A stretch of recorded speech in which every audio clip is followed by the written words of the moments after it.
Hey guys, it's me, I'm tired. And me, I'm also tired. My feet hurt 24. And in this video, I'm tackling the top 10 cards that have scarred me in Yu-Gi-Oh! This pretty much is like from the dawn of the game up until now, these cards have impacted me to the point where it's like I'm actually, I don't want to say scared of these cards, but these cards have impacted me in a very negative way where it's like I don't think I will ever look at these cards the same. And at one point in history, if not still to this day, they give me that mini heart attack where I'm just like, oh god.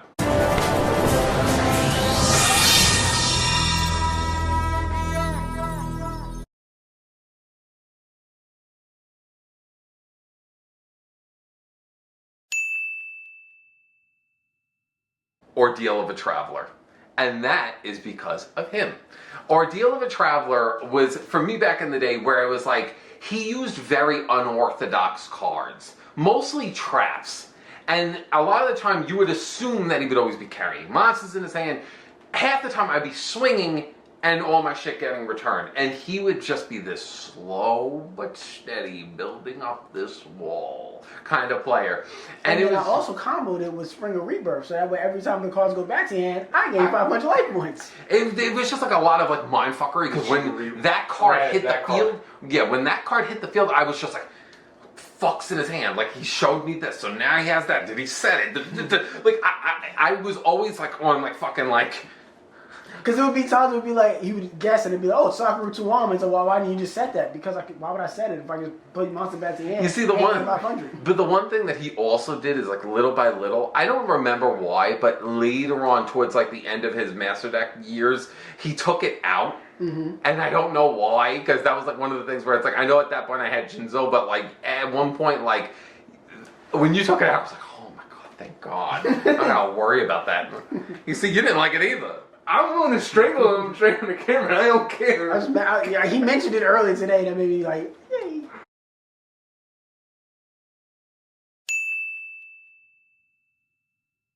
Junk Speeder. Because that's the one that... He's like, let's bring all the babies. Yep. And I'm like, in the back of my mind, every time I see that card, I'm like, you know, don't get me wrong. If I have a hand trap, Baylor... Ash Blossom? Ash Blossom. Yeah, if I have the right card, Imperm, like, sitting in my back pocket, I don't give a flying fuck. You can just he resolves. Scoop. Bye. Scoop, quit, exit. Because not only will that turn go on forever, because you're summoning like 4 or 5 cards for like nothing, and nothing's negated, and we're just watching this gravy train of synchro climbing continue, and that card, every time I see him, I have that mini heart attack, because I'm like, what do I have? What do I have? Because if I don't have it...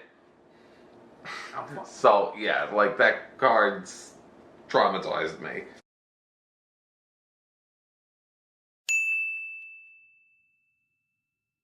Dark Arm Dragon. And that's because of my cousin.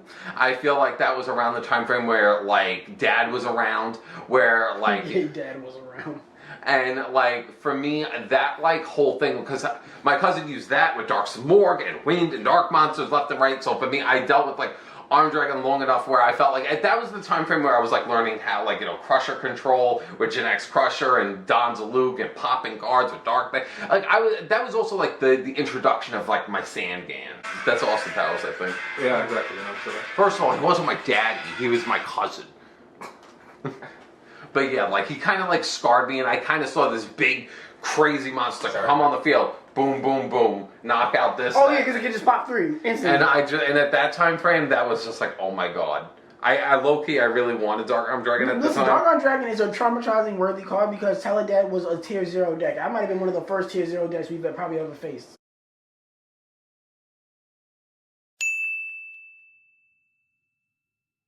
Sixth Sense. Ooh, and Sixth Sense, like, I think, you know what I think scarred me more than anything? The justification of everybody being like, it's going to be around for a format, just have fun with it. And I was like, fun? Yeah. Are you fucking kidding me? Like, I felt like I was the only... I was the only sane person around in that format. I don't give a flying fuck. Because you know what it is? It's like, if there's a card that ever exists in the game that is so busted and so unfair. You should have morals and should stand on that pedestal and be like, this is extremely grimy, and you know it's going to get banned, and you shouldn't play it because you should be honorable. And nobody did.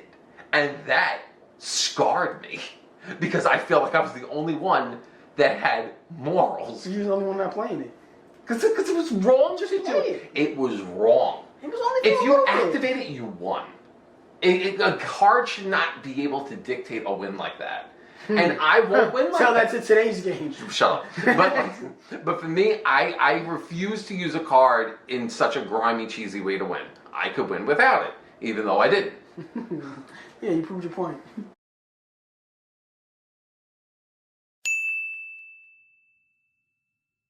Gateway of the Six. I feel like that card scarred me. It was either that or Shein. And if I really... Gateway's the one that got to us. I know. Yeah, Gateway was the gateway drug Yeah. of like summoning out Shein. And for me, you know what it was? I pretty much probably just did not like Gateway because Gateway was not a once per turn clause. And you were just able to shit out like a Six Samurai after another Six Samurai for free with no backlash, no cost, no repercussions. You were just able to bring out this full beefy field with no repercussions and then turn around and be like, now I summon Beast. I summon Shein. I summon Barkion. Can't do anything now. And yeah, and you know what? Fuck you for that. Fuck you. Oh, I didn't play both of them. Get on the ground. I hated it. It was terrible. It was a terrible I time. never went that far. It was a terrible time to play in that game.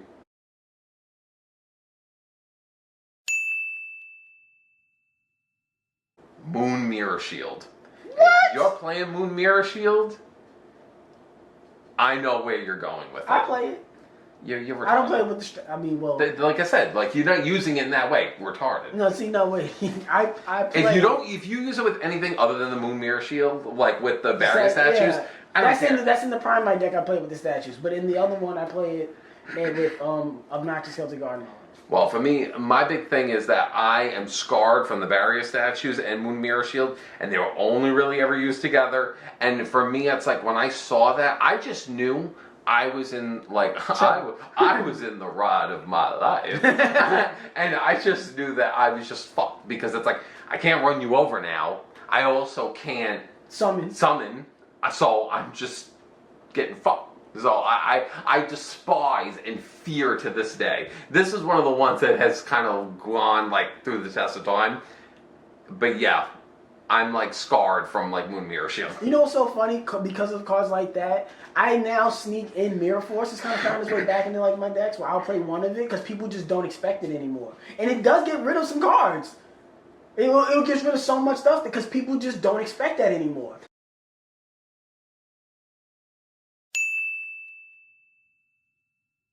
Wave Motion Cannon. Woo! Wave Wow! Motion Cannon scarred me because dueling him, the thing that was scary about dueling with him back when I was younger is it was basically like at that point we didn't really have a crazy amount of destruction cards for back row. We had maybe Mystical Space Typhoon, which people played maybe like one. I didn't even play that. There was Dust Tornado and I think Heavy Storm, but that kept going on and off the ban list. Giant Shoot 8. Before it got banned. But even that didn't stop Wave Motion. But the moral was that Wave Motion was kind of like this lingering problem. Because how Spidey dueled was very much just like, this is in the background. I'm still dueling you. Yep. We're fighting, but this is and the thing was like, I would be going toe to toe and everything would be going good. Everything would be fine. But in the back of my mind, I'm hearing that counter. Cha-ching, Yep. cha-ching, cha-ching, and I'm like in the back of my mind, I'm like, out of nowhere, time's up. Because that's the thing, And I'm like, just I like, don't need a knockout punch. All I need to do is just chip you enough to meet that. And so once I chip you enough for that, and I'm like, you're not even hurting me. I wasn't trying to kill you. Wave Motion Cannon. Boom, boom. Yeah. I think because of you with Wave Motion Cannon, you inspired me to liking burn decks. Because I ended up getting Wave Motion Cannon and building burn because of that. Because I really, really liked that. I thought that that was so interesting. It's the second time I created a monster.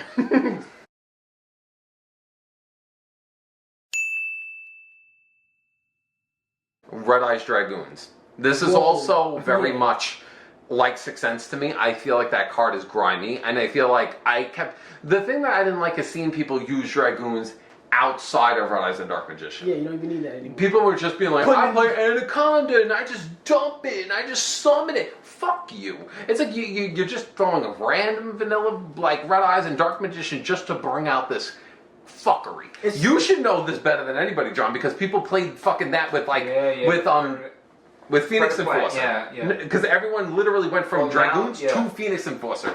And it's like one of those things where it's like, just stay in your lane.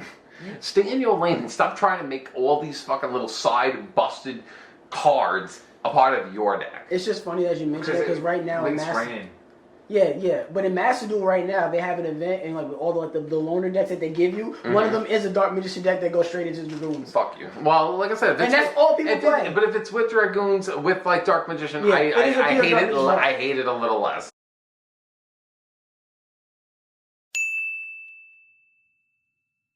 Skill Drain. I'm a very combo heavy person. I don't really use a lot of back row destruction.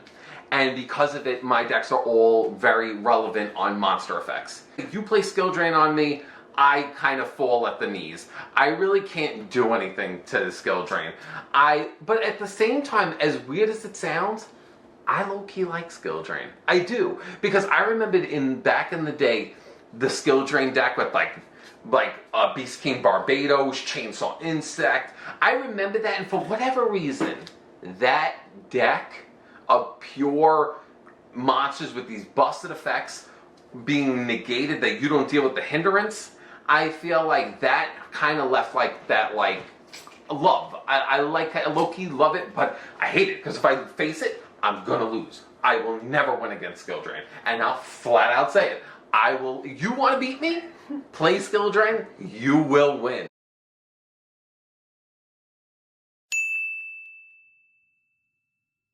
Card that has traumatized me over the years, the card that I hate probably more than any Yu-Gi-Oh card, El Shadal Winda. Winda is my most hated card probably of all time. I don't like you telling me what to do. I could do whatever I want. I feel like you coming on the field and being like, one time I'll never forget.